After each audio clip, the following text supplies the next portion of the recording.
Star Wars en direct vous est présenté en collaboration avec siteclan.net, mintinbox.net, starwarsholonet.com, planetstarwars.com, starwarsuniverse.com, Star Wars Geeks Québec, ainsi que Génération Star Wars et Science-Fiction.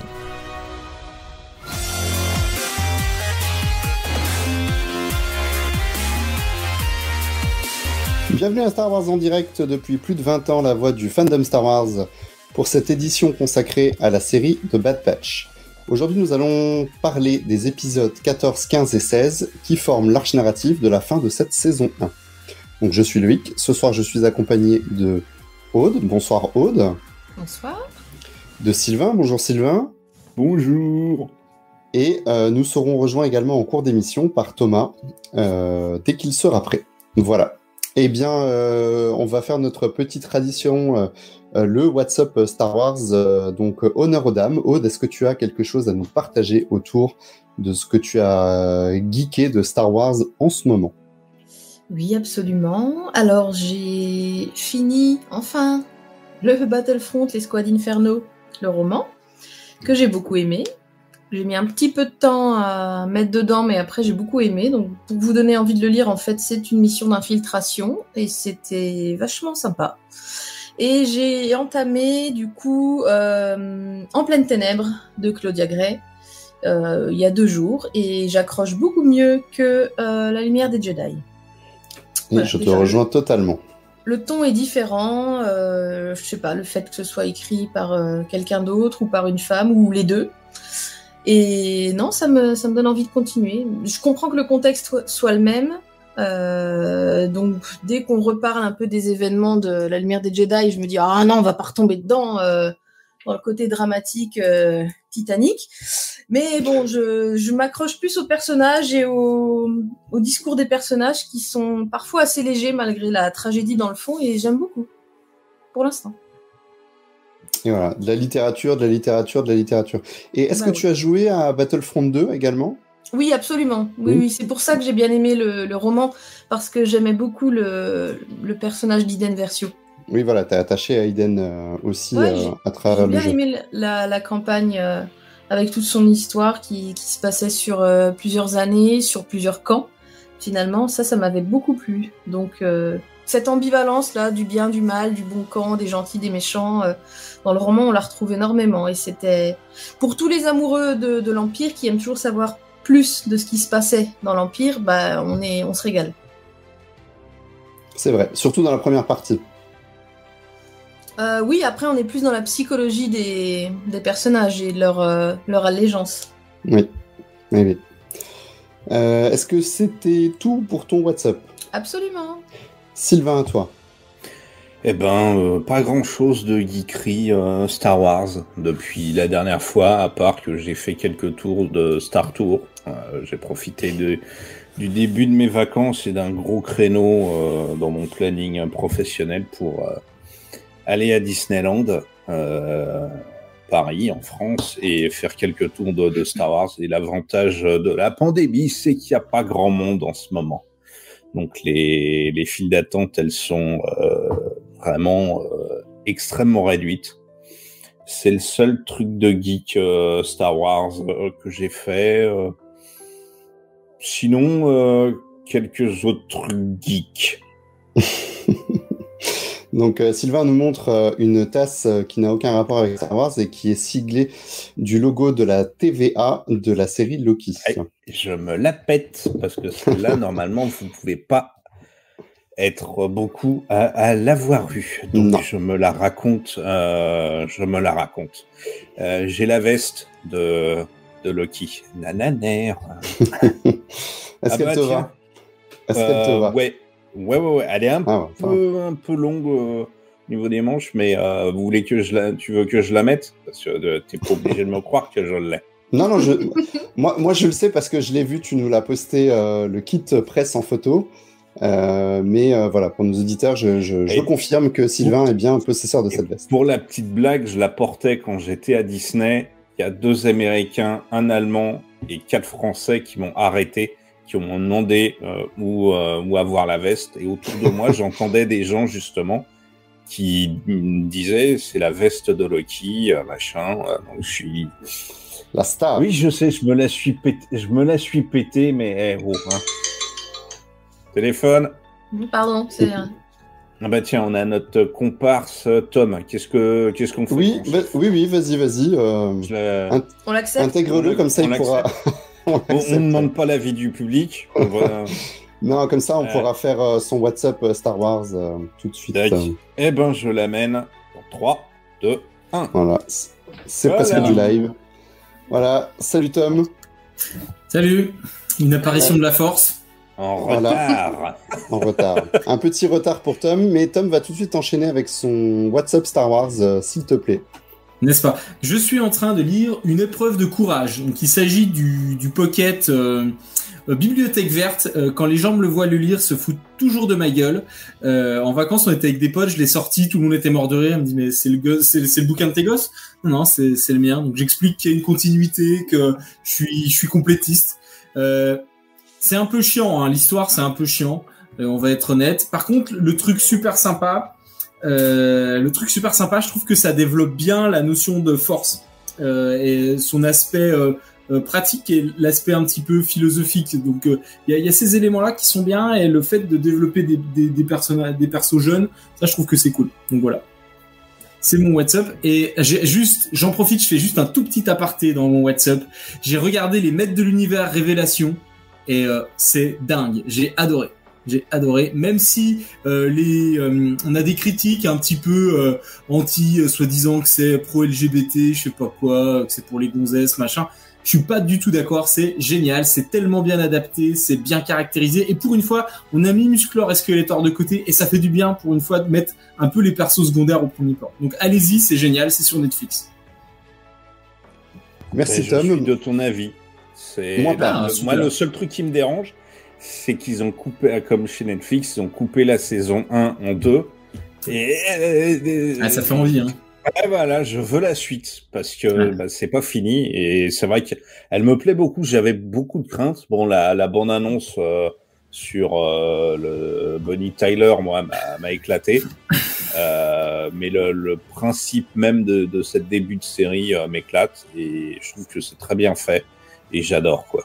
Ouais, et justement, comme tu disais, moi j'ai vu des gens, des critiques qui balançaient sur ce truc, vraiment il y a des haters du nouveau Maître de l'Univers, mais je trouve que c'est tellement au-dessus, et ils sortent des clichés des Maîtres de l'Univers, justement, qui étaient dans le virilisme à l'époque, où là vraiment c'est cool, quoi, et sans se dédire, donc c'est très très bien.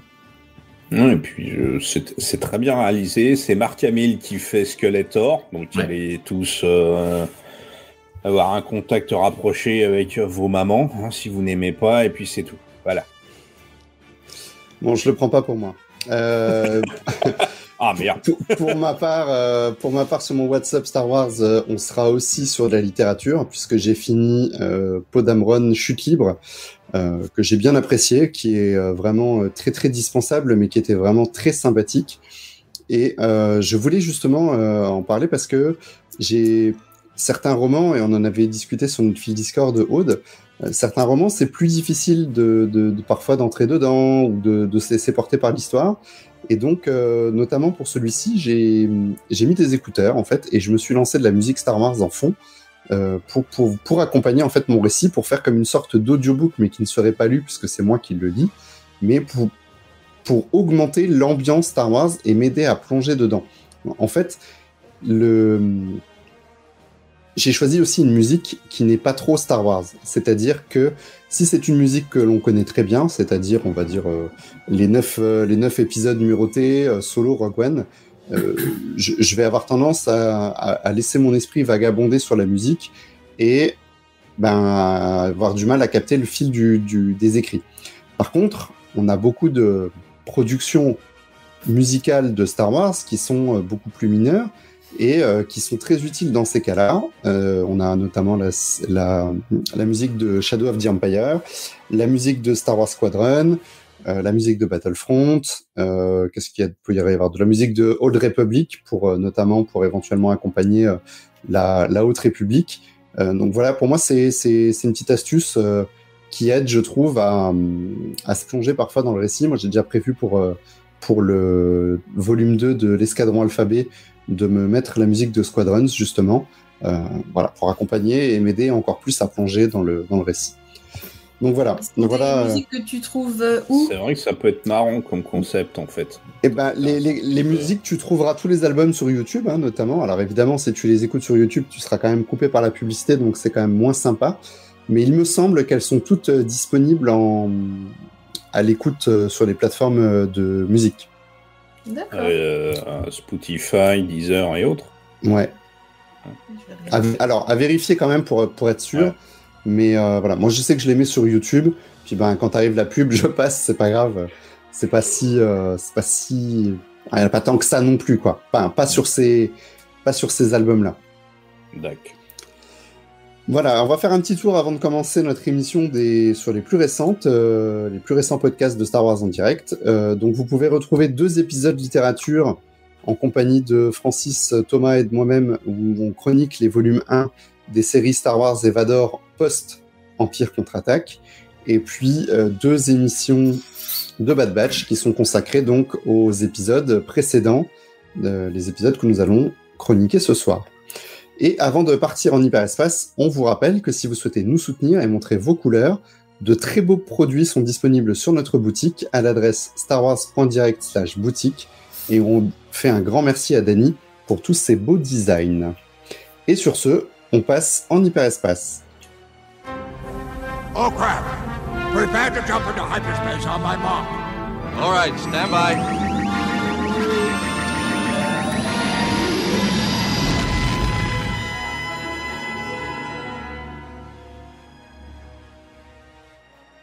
Chers auditeurs, je sais que vous attendez tous ce moment avec grande impatience. Nous allons passer donc la parole à Sylvain qui va nous résumer les 3 épisodes dont nous allons parler ensuite. Sylvain, c'est à toi. Ah, ma partie préférée dans la série. Donc, pour cette émission, ce sont les 3 derniers épisodes, l'épisode 14, 15 et 16. On va commencer avec l'épisode 14 qui s'appelle Griffe du guerrier. Et en VO, War Mantle. Et pour une fois, je préfère le titre VO parce que Griffe du guerrier, je trouve que ça fait naze. T'as l'impression que c'est un truc que tu sors sur un biscuit chinois, sur un paplard. Ça a l'air d'une position du yoga ou d'arts martiaux à la con. Bref, donc dans War Mantle, on a la Bad Batch qui est contactée par notre très cher et très adoré Capitaine Rex pour leur demander de porter secours à un clone sur la planète Dao et pas Danon. Non, c'est ni Étienne. Voilà, j'ai placé toutes mes vannes pourries. Parce que j'espère que t'en as pas trop, hein, des vannes pourries, sinon ça va nous parasiter. Ah bah, ils savaient qu'il n'y a pas appelé leur planète Dao aussi. Hein. Parce que Rex a reçu un signal de détresse d'un clone en particulier. Hunter, il est pas content parce que, à part savoir qu'il y a un clone en détresse sur la planète Dao, il n'a pas d'autres renseignements. Donc, il n'est pas joasse pour y aller. Mais vous inquiétez pas, Omega, non, je déconne. Pour une fois, c'est Echo qui a des arguments et qui finit par aider Hunter à prendre sa décision d'être un bon petit clone et d'aller aider. Pendant ce temps, sur Kamino, c'est pas la joie. J'ai oublié de mettre les captures d'écran. Voilà, ça c'est le clone qui est en détresse. Ça c'est Rex et toute la clique. Et donc, voilà. Sur Kamino, comme on vous disait, c'est pas la joie puisque l'Empire est en grande manœuvre et elle est comme Scarlett et Disney, elle résilie les contrats. Lamassou n'est pas non plus très confiant, hein, puisque tous les clones, même les petits, sont évacués. Tout est fermé, donc il se doute qu'il y ait un os qui va lui tomber dessus très très très très vite. Pendant ce temps-là, nos comparses partent en camping sur Dao et vont faire de l'exploration et de la grimpette. Et au bout de quelques centaines de kilomètres de montée, tombe tout simplement sur une base secrète, qu'elle est secrète, qu'elle est bien planquée à l'intérieur de la montagne. Et surtout, il faut une découverte assez étonnante. Il tombe sur des clones troopers, des vrais RC commandos, qui sont en train d'instruire un tout nouveau type de soldats, les KT troopers, reconnaissables à leur nouveau casque, encore une fois inspiré des dessins préparatoires de Christopher McQuarrie, si je prononce tout ça tout bien. Ralph, pardon. Christopher, c'est le cinéaste. Bref, notre escouade est en repérage. Il tente d'infiltrer le plus soigneusement et le plus discrètement possible la base pour aller récupérer le soldat en détresse qui s'avère être un Grégor, un RC Trooper, si je dis pas de bêtises, qui n'a pas spécialement apprécié la tournure des choses et qui a voulu déserter. Donc s'ensuit quelques petites pérénégrations à travers les couloirs et surtout les sas d'évacuation de la base, où on a d'un côté les TK Troopers et les clones commandos qui tirent à balles réelles sur la Bad Batch et le traître pour s'enfuir, et la Bad Batch qui, elle, utilise des armes des modes paralysants de leur arme pour s'enfuir. C'est grâce à ça qu'ils s'aperçoivent que les TK Troopers ne sont pas des clones, mais sont des conscrits. Et suite à cette petite bagarre, et tandis que Omega et Wrecker sont à bord du vaisseau pour permettre à tout le monde d'évacuer, eh bien ils sont obligés de laisser Hunter derrière eux, qui est rapidement capturé. Et ils sont pas spécialement jouasses, la Bad Batch. Quant au Camino 1, eh ben, c'est de pire en pire, puisque l'amiral Rempart a découvert que les Camino 1 ont tenté de se carapater. Pendant que ce qui fait que Lamassu essaye de tout faire porter la responsabilité de cette fuite à la Nassau, Rempart lui fait comprendre qu'un scientifique peut être encore utile, ce qui n'y est pas le cas d'un politicien. Et la scène finale, c'est nos deux gentils frangins qui se retrouvent chacun d'un côté d'une jolie prison. Ça s'annonce bien comme fin de série, hein, vous trouvez pas? Ah, c'est gentil comme ambiance. C'est sombre. Ah oui, grave. Eh bien, là, on attaque vraiment la dernière ligne droite avec un dernier double épisode, le 15 et le 16, qui se passe sur Camino, qui s'appelle en français Retour sur Camino, donc Return to Camino, qui commence quasiment là où s'est terminé l'épisode précédent, avec Crosshair qui ramène Hunter à Tipoca City. Et en plus de ça, eh ben, le petit Crosshair, il est un petit plaisantin, puisqu'il active le communicateur d'Hunter pour permettre à la Bad Batch de les retrouver. Bref, il leur tend un piège, quoi. Et devinez ce qui se passe. Eh ben, la Bad Batch tombe dans le panneau direct, ils y vont. Sauf que, eh ben, oui. Ils sont quand même au courant que c'est un piège. Oui, mais quand t'es au courant que c'est un piège, t'es pas obligé d'y aller non plus. Ils vont faire en sorte justement de contourner le piège. Et c'est là que... Ah oui, ça marche. Donc ils vont sur Camino. Ils utilisent une plateforme secrète qu'elle est juste connue par Omega. C'est une plateforme secrète qui est planquée sous la surface de l'eau. Ils y vont avec leur navette, tombe sur un laboratoire secret qui n'est connu que d'Omega.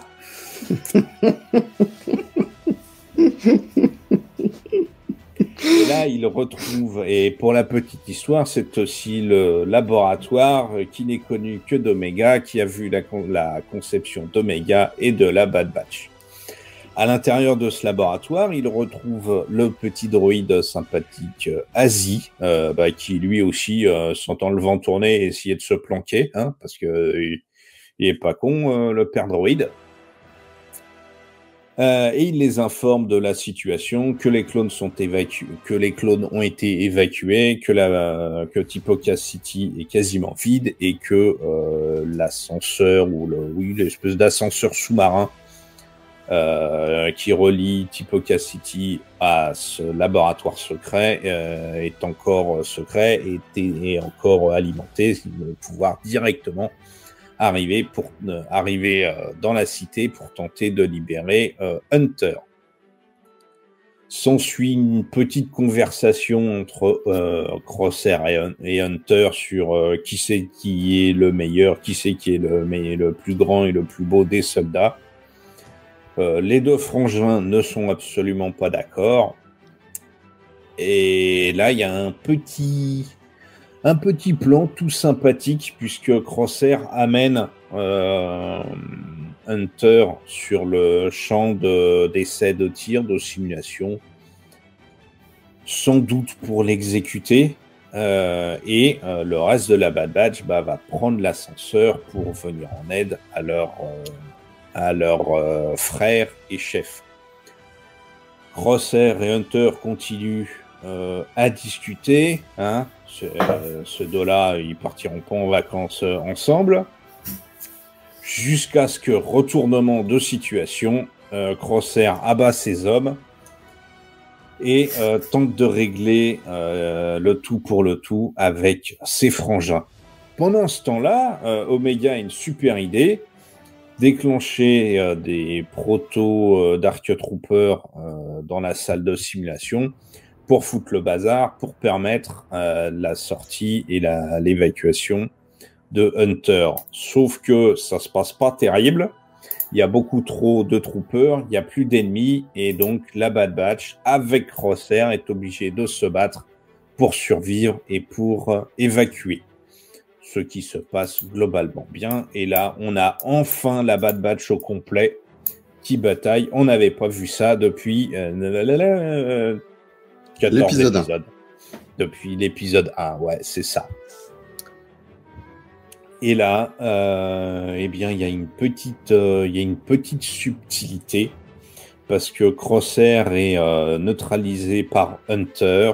Il lui fait faire un gros dodo et pendant qu'ils évacuent tous, eh bien, on a le monsieur Tarkin qui passe un coup de bigot à monsieur Rampart et qui décide tout simplement de pulvériser Tipoca City. Vous la sentez bien l'ambiance là? Et c'est comme ça qu'on commence le dernier épisode de cette saison 1 qui porte bien ce nom, Kamino Lost ou La Perte de Kamino, qui commence exactement là où l'autre s'était arrêté. L'Empire bombarde Tipoca City qui commence littéralement à plonger dans l'océan, mais très très vite. Hein. Pour une fois, les tirs sont précis et défoncent tout. L'effondrement de la cité provoque la séparation du groupe avec Omega, Asie et Crosshair d'un côté, le reste de la Bad Batch de l'autre. Vous imaginez bien que Crosshair il est content d'être guidé par une gamine de 8 ans. Grâce à Asie, eh bien, ils arrivent quand même à se déplacer malgré l'effondrement de la cité. Il manque quand même de se noyer plusieurs fois. Et quand la cité arrive enfin au fond de l'eau, ils sont un peu tranquilles. Ils ont quelques minutes de répit avant que le niveau de l'eau monte et ils entreprennent tout simplement de percer les murs, les sols pour retourner dans le tunnel ascenseur secret pour retourner récupérer le vaisseau. Le petit problème, c'est que le tunnel est endommagé, il n'est pas électrifié, donc ils vont devoir faire le trajet à pied, avec en plus les débris de la cité qui continuent à tomber, hein, et puis surtout, il fait noir, Asie n'a plus de courant, il commence à manquer d'oxygène, l'eau monte, et il y a des grosses bestioles partout dehors qui commencent à vouloir boulotter tout ce qui se présente. Donc la situation est de pire en pire à chaque mètre. Quand la Bad Batch arrive enfin dans l'ancien laboratoire, et ben là ils sont un peu bloqués aussi puisqu'il y a toujours pas d'électricité. Donc ils décident tout simplement d'utiliser des anciennes cuves, des anciennes cuves de clonage pour se mettre à l'intérieur, tenter de remonter à la surface, de repopper, hein. Comme vous prenez un œuf Kinder, vous prenez le jouet, la capsule en plastique, vous la fermez, vous la mettez au fond du bain, vous voyez que ça remonte parce que c'est rempli d'air, ils veulent l'utiliser. La même technique. Crosshair, il boude un peu dans son coin parce que la technique, en fait, et le plan, il est encore préparé par Omega, hein, qui sort ma phrase pétiche, c'est quand même pas une gamine de 8 ans qui va nous dire quoi faire. Sauf que si, ils le font, et comme de par hasard, tout le monde remonte à la surface globalement sans trop de problèmes, sauf Omega, qui ne survit que grâce au sacrifice d'Asie, qui replonge, bien qu'il est à court de courant, pour commencer à détruire plutôt à découper les débris qui sont tombés sur la capsule d'Omega. Et elle finit par remonter avec un petit coup de pouce quand même du sieur Crosshair qui utilise son gros fusil, un gros grappin, pour tirer sur la capsule, non pas pour dégommer la gamine, ce qui, moi, m'aurait plu, mais pour agripper la capsule et remonter. La Bad Batch fait ce... Oui, vous avez tous l'image, hein, parce que là... c'est pouf.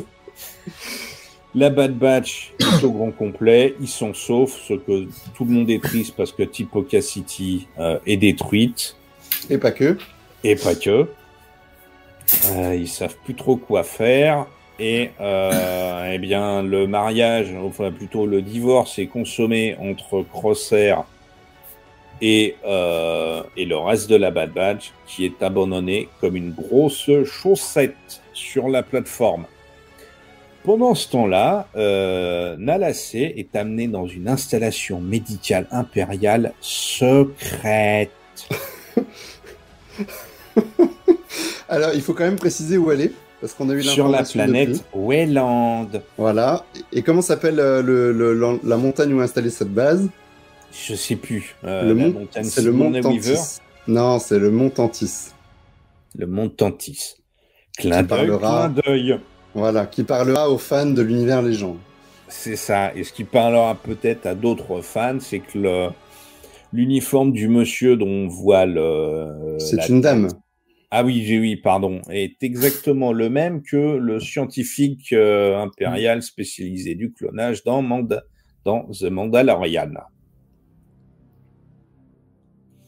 Eh bien, voilà. C'était la fin de la saison 1 de The Bad Batch.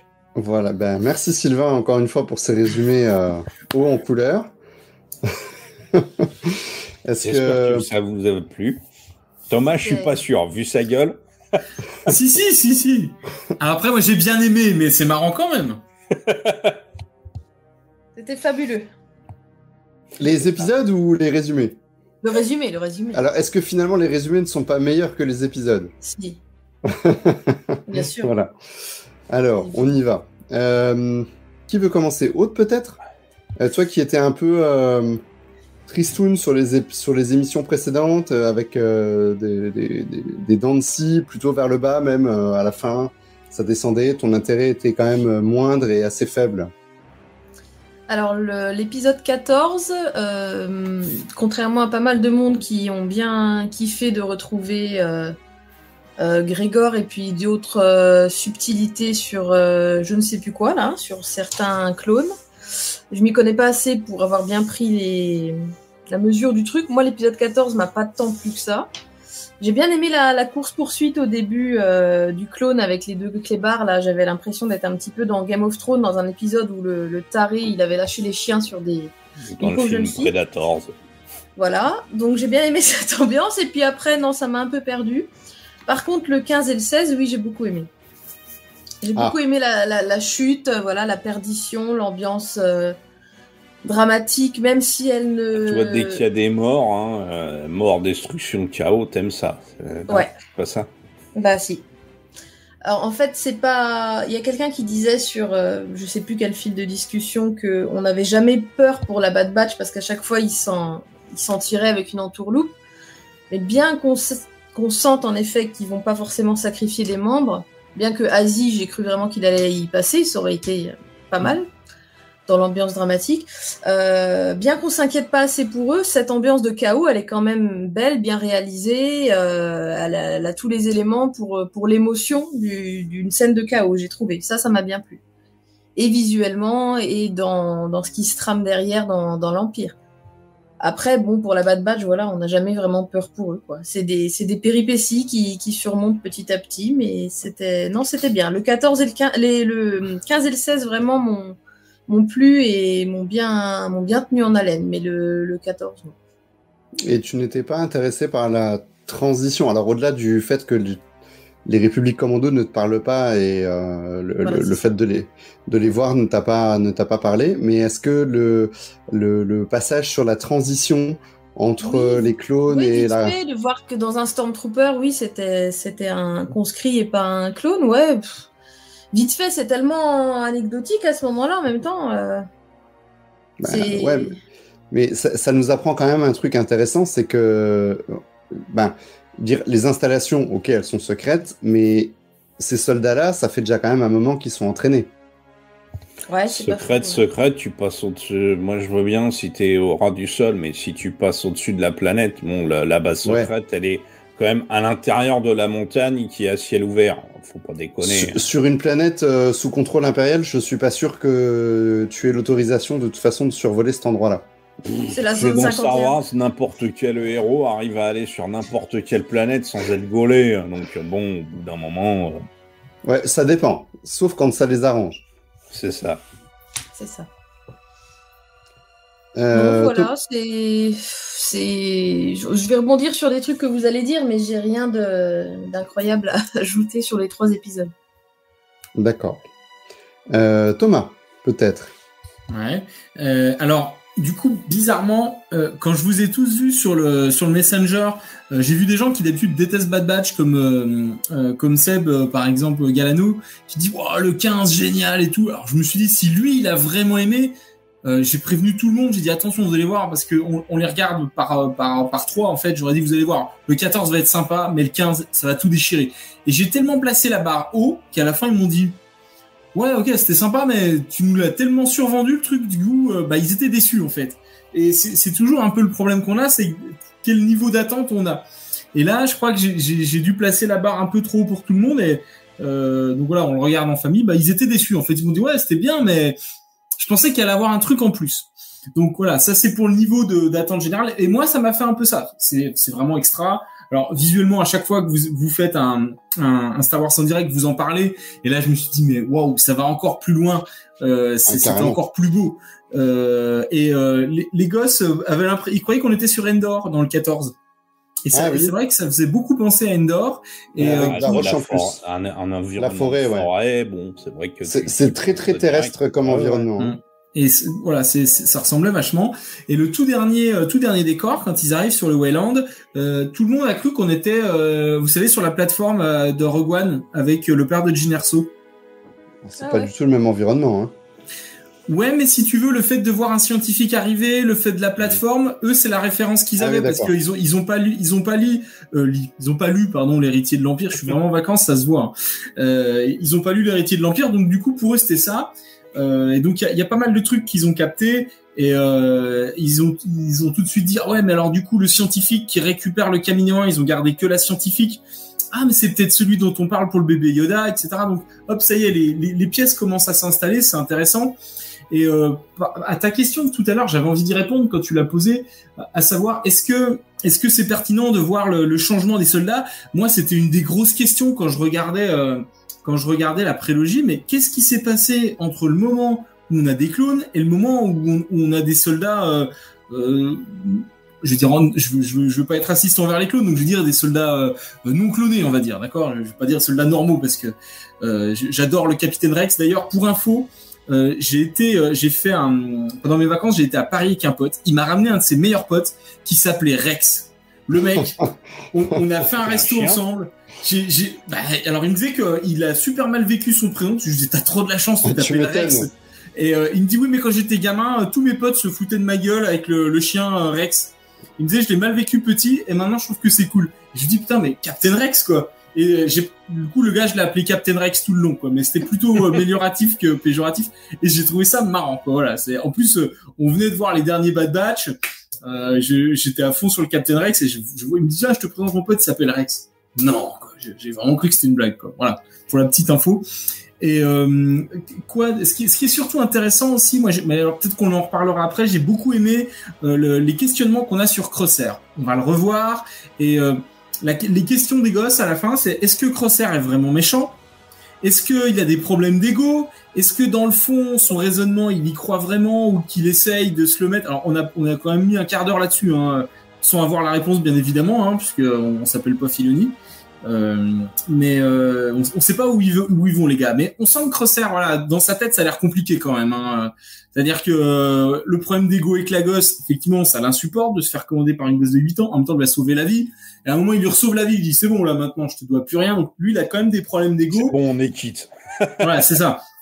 Mais son idéologie, où elle est vraiment? C'est-à-dire que il est pas stupide quand même, il a compris que les mecs leur avaient bombardé la gueule et qu'ils voulaient le tuer.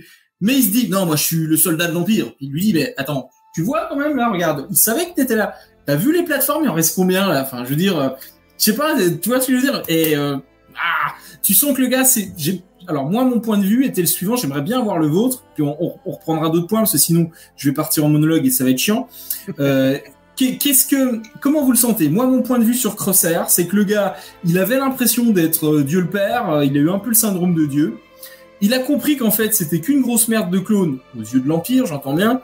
Et donc, du coup, il se dit, merde, j'ai merdé. Il voit que ses potes, en fait, ils ont fait leur vie sans lui. Bon, il le dit à un moment, le seul truc qu'il a vexé, c'est, moi, votre loyauté vis-à-vis de moi, vous m'avez abandonné. Il fait un peu son Calimero. Et on sent qu'en fait, il aime bien ses potes et qu'il se rend compte qu'il a merdé dans son choix, qu'il reviendra bien dessus. Pas ses potes, c'est ses frères.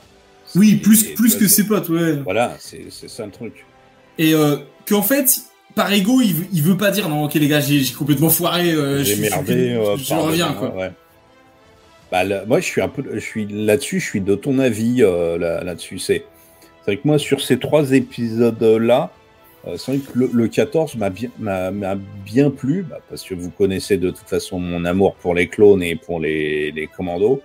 Le seul truc qui m'a emmerdé, c'est qu'ils mettent Scorch dans le camp des méchants.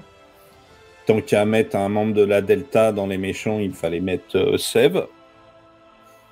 Les TK Troopers, bon, c'est encore un concept. Bon, je comprends l'idée, c'est encore un concept réutilisé. Ça me gêne pas plus que ça. Ça fait une étape supplémentaire avant les troupes. Mais comme Thomas, c'est vraiment une question que je me pose à chaque fois. Comment on est passé des clone troopers à une armée de conscrits?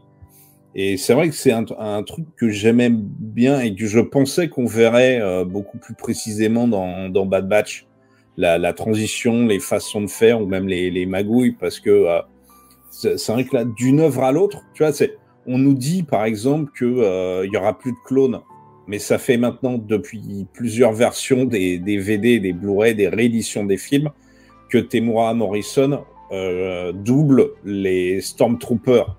Ou à redoubler les Stormtroopers. Non, Sylvain. Non. Si. Non. Temuera Morrison ne redouble pas les Stormtroopers, il n'a redoublé que Boba Fett dans la trilogie originale. Oui. T'es sûr de ça? Ah oui, certains à 200%. Non.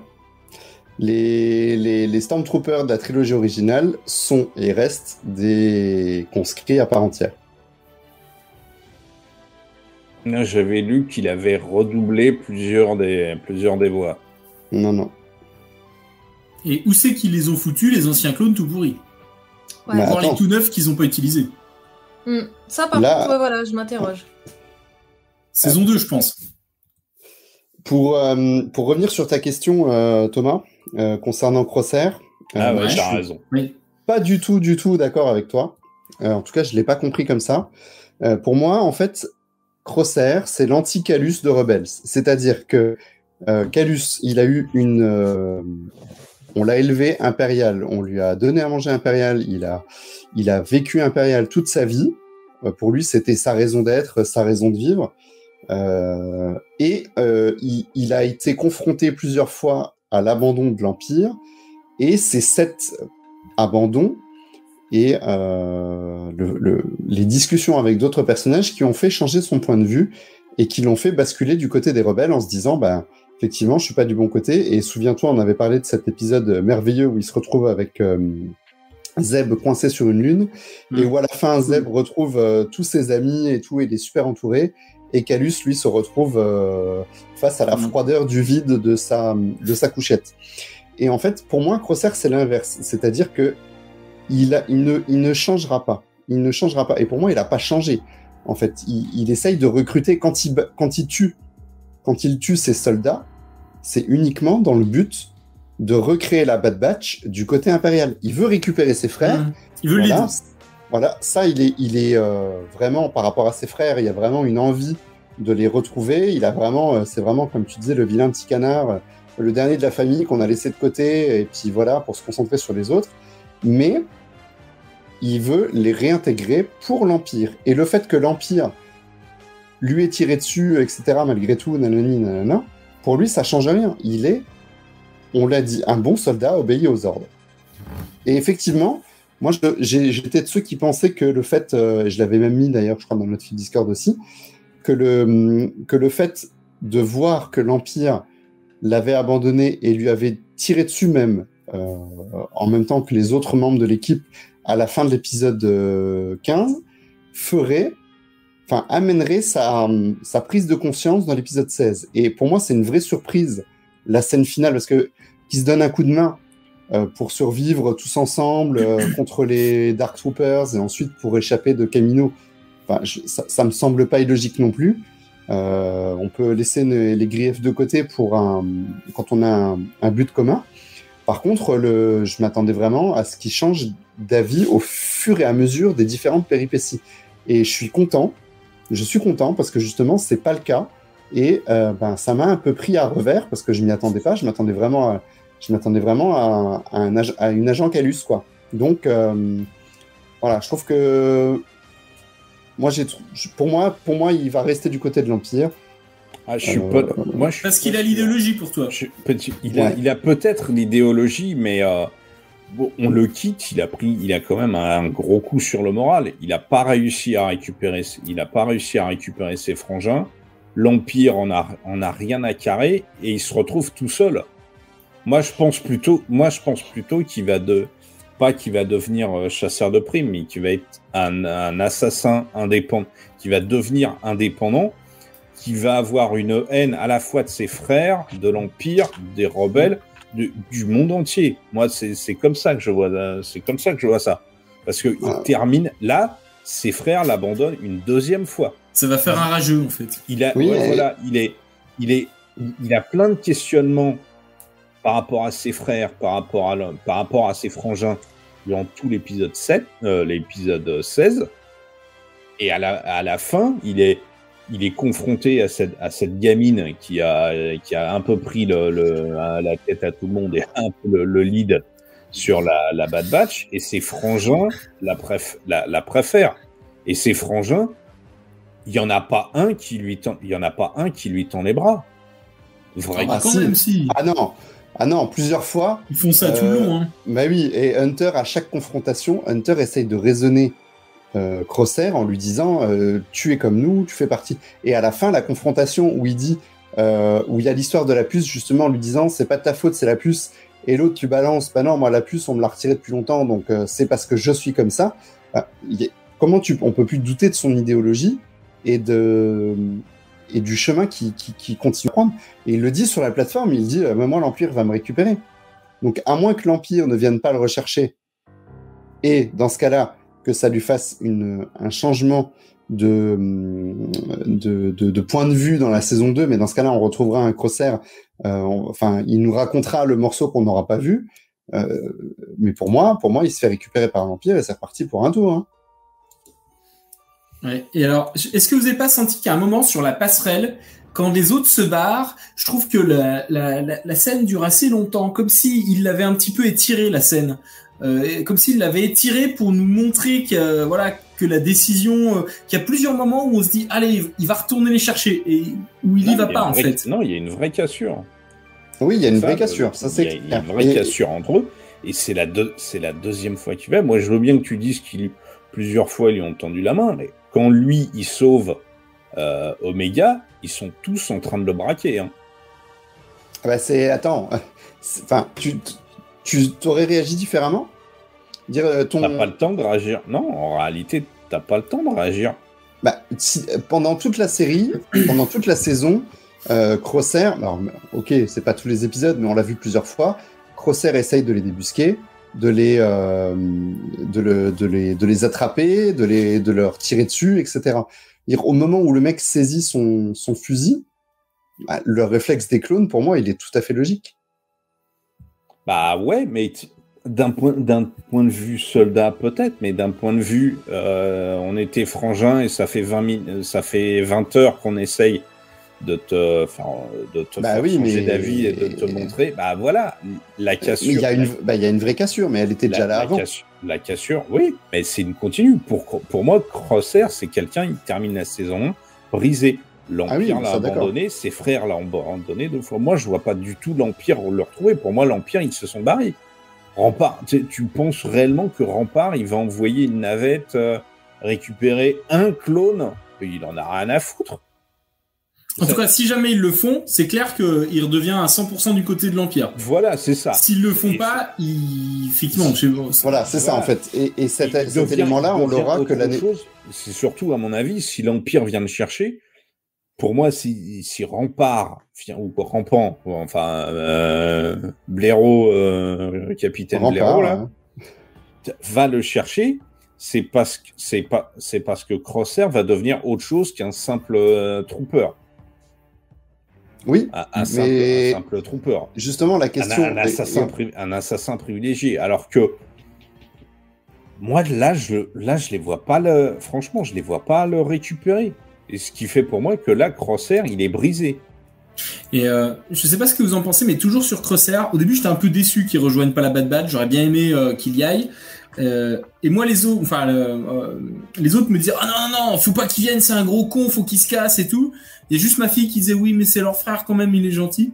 Et en fait, finalement, je me suis dit, mais si jamais, j'ai essayé de réfléchir, si jamais Crosshair avait rejoint la Bad Batch, tout le monde aurait dit ouais, bah c'est Disney, c'est trop facile. Bah oui. Et finalement, c'est bien qu'ils aient fait ce choix. Même si j'étais déçu, ça fait partie du truc, tu sais, comme à la fin de l'Empire contre-attaque, oh ma merde, pauvre Han Solo, bah c'est bien dans un sens que voilà, ça nous prenne un peu à revers et que ce soit pas trop entre guillemets Disney. Et toi, Aude, qu'est-ce que tu as pensé qu'est-ce que tu penses qu'est-ce que tu imagines du destin de Crosshair? Alors, je vais rien imaginer dans la suite, mais à l'écoute de tout ce que vous venez de dire et de ce que je pensais déjà de lui, je vais vous donner mon analyse psychologique de Crosshair. En plus, on a revu l'épisode 1 hier avec mon fils. Des clones, il y en a des millions. Ils ont tous le même matériel génétique, mais on peut bien observer que, en dépit d'une obéissance aux ordres et de capacités militaires, physiques et psychologiques de bons soldats, il y a des caractères différents, puisque eux-mêmes ont besoin de se définir par des prénoms, des coupes de cheveux, des couleurs, des appartenances à des régiments, des commandos. Donc ils sont tous différents. Crosshair, dès le début, il est quand même présenté comme quelqu'un de talentueux et méthodique, mais dans son domaine d'action professionnel, on va dire. Le mec, il sait tirer, voilà, il sait tirer de loin, il peut t'enlever les ailes d'une mouche à 3 km, bon, ok. Par contre, il est jamais représenté, jamais mis en lumière avec ni une parole qui sort du cadre militaire professionnel, ni un mot agréable pour qui que ce soit en cas de victoire, en cas de défaite. C'est pas le mec qui exulte, c'est pas le mec qui rage non plus quand ça se passe mal. Il a vraiment une tête de con dès les premières secondes de l'épisode 1. Il a une tête de connard, de skinhead en plus, si j'ose dire. Il a un tatouage sur l'œil, il y a d'autres tatouages chez les clones, mais lui, franchement, il a une tête de nazi. Et ce qui me fait dire ça, j'avais pas pensé qu'on allait en parler, mais ce qui me fait dire ça, c'est la mission que Tarkin leur confie sur Onderon, là, en leur disant, la Bad Batch, il y a une cellule rebelle, il faut aller les dézinguer, ok, on y va. Eux, ils croient, pas une cellule rebelle, pardon, une cellule séparatiste. Eux, ils croient aller tuer du droïde. Bon, ils arrivent là-bas, ils voient quoi? Des vieux, des gosses, des pilotes, des civils, quoi. Ils voient pas encore Saw Gerrera. Et là, ils sont sur le tronc, dans l'obscurité. Et il y a Hunter qui dit, attends, il y a un truc qui va pas, c'est des civils, là, on peut pas faire ce qu'on nous a dit. Et Crosshair, il est là, il trépigne, il dit, mais vas-y, putain, donne l'ordre, vas-y. Sous-entendu, j'ai envie de les buter, quoi. Je suis là pour ça, moi, je veux du sang, je veux des larmes, il faut que je les bute, quoi, tu vois. Et il est là, il trépigne, et 2-3 fois, Hunter dit non, on fait pas ça, sans s'énerver, tu vois, contrairement à moi sur mon fils qui dirait, mais arrête de me casser les pieds maintenant, t'arrêtes d'insister, on le fait pas. Non, et sans s'énerver, il lui dit non, on fait pas ça. Et l'autre, il insiste. Et il insiste encore une fois quand il est devant les civils. Il a pourtant devant les yeux des gosses, des vieux, des gens dans des combinaisons, enfin des réfugiés, quoi. Après, il y a Saw Gerrera, ça c'est autre chose, d'accord.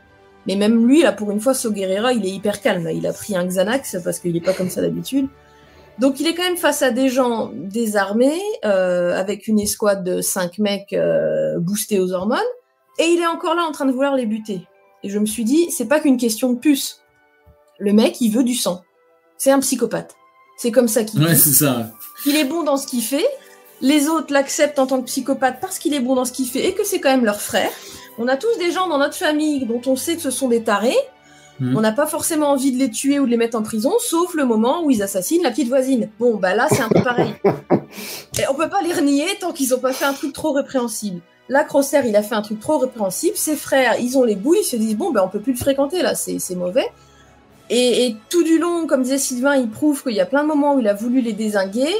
Coup du sort, il a pas réussi. Je pense qu'à chaque fois qu'il est dans cet échec, il rumine aussi sa situation, sa séparation d'eux, et puis sa rage de pas y arriver, sa rage de pas être comme les autres, sa soif de sang. Il doit se dire mais pourquoi moi? Enfin voilà, c'est comme ça qu'il faut faire. Moi, on m'a dit de tous les buter, je les bute tous, quoi. Finalement, c'est pas Breaker le gros balourd. Hein. Est-ce qu'il aurait pas envie d'être le chef à la place de Hunter aussi des fois? Est-ce qu'il aurait pas un petit plus petit zizi que les autres et un complexe d'infériorité? Je pose ça. Ah bah ça c'est une évidence. Ça se ressent dès le premier épisode. On sent qu'il plaît le personnage. Clairement. Ouais, non, j'adore. Il aurait peut-être envie d'être chef, ouais. Ouais, peut-être. Bah après, ça serait pas un chef. Enfin, il sait ce que c'est que le management. Il voit les différents niveaux qu'il y avait dans la République. Il sait même pas manager l'équipe. La deuxième mission que Tarkin le renvoie faire sur Onderon, il arrive même à se mettre les mecs à dos, quoi. Donc, manager quoi que ce soit. Non, lui, voilà, assassin pour son propre compte. Il va buter tout le monde et ça lui fera plaisir. C'est pour ça que je te dis, moi, je le vois pas récupéré par l'Empire. Je le vois devenir un assassin, tout simplement. Ouais, à la limite. Parce que je te dis, il a la deuxième cassure avec ses frangins, plus la cassure avec l'Empire. Ouais, je le retrouve, il va nous faire des tirs à 3 bornes sur Coruscant. Alors c'est intéressant, ouais, cette analyse aussi, Aude, et ça me fait dire, là je vais te rejoindre un peu Sylvain quand tu dis ouais ça va devenir un freelance. Est-ce que au final sa volonté, outre de dézinguer ses frères, puisque comme on l'a dit 2 fois l'abandon, donc je pense que ça il peut plus l'accepter, mais en plus l'abandon par l'Empire, est-ce que son objectif ce ne serait pas de dézinguer aussi l'amiral Rampart, puisque c'est un personnage, alors évidemment on sait comment ça se passe, on nous a introduit un nouveau personnage, on peut peut-être le retrouver plus tard. Mais pour l'instant, c'est un personnage dont on n'a jamais réentendu parler au moment de la trilogie originale et même jusqu'à la postlogie. Donc, on peut aussi imaginer que ce personnage ne survivra pas jusqu'à la fin de la guerre. Et est-ce que Crosshair pourrait être, effectivement, en vendetta personnelle dans cette saison 2 ? Mais quel serait l'intérêt pour la série Bad Batch, dans ce cas-là, de recroiser Crosshair, puisque nous, on se concentre... c'est les 4 autres qui nous intéressent, c'est pas... Après, si c'est... et j'aime bien, moi, la théorie d'autre du psychopathe, j'y ai pas pensé. Mais effectivement, un psychopathe ne peut pas être un bon manager. Il peut pas, même pas en avoir envie. Mais par contre, ça peut faire un danger, tu sais, un peu à la Hitchcock. Le mec qui traîne, tu l'aperçois, tu sais, il fait monter la pression quand il est là. Et ça pourrait être un conflit à tripartie, quoi. C'est-à-dire, d'un côté, les Bad Batch qui vont certainement aller avec les rebelles, peut-être. A priori, c'est comme ça qu'on le sent. L'Empire. Et Psychopath Man qui traîne aussi un peu partout, qui lui en veut à tout le monde, quoi, en fait, et qui pourrait aussi taper sur l'Empire. Alors, je pense je suis pas sûr que Disney ou Lucasfilm pousserait le coup du psychopathe ou du sociopathe. Par contre, ce qui pourrait être intéressant, ce qui pourrait être marrant, dans le cas où réellement où Crosshair aurait vrillé et ne serait toujours pas récupéré par l'Empire, c'est que Crosshair intègre des groupes rebelles extrémistes comme ceux de Saw Gerrera, qui on l'a vu dans les BD, on l'a vu qui flingue à un tour de bras. Et je vois, vu ce qu'on sait de Gerrera, je trouve qu'il aurait, à mon avis, aucun problème de conscience pour recruter un gars comme Crosshair. Et une confrontation peut-être à distance entre la Bad Batch et Crosshair et l'Empire, donc ce conflit tripartite, sur fond d'alliance rebelle, parce que justement la Bad Batch qui intégrera les rebelles classiques et Crosshair qui intégrerait des rebelles extrémistes,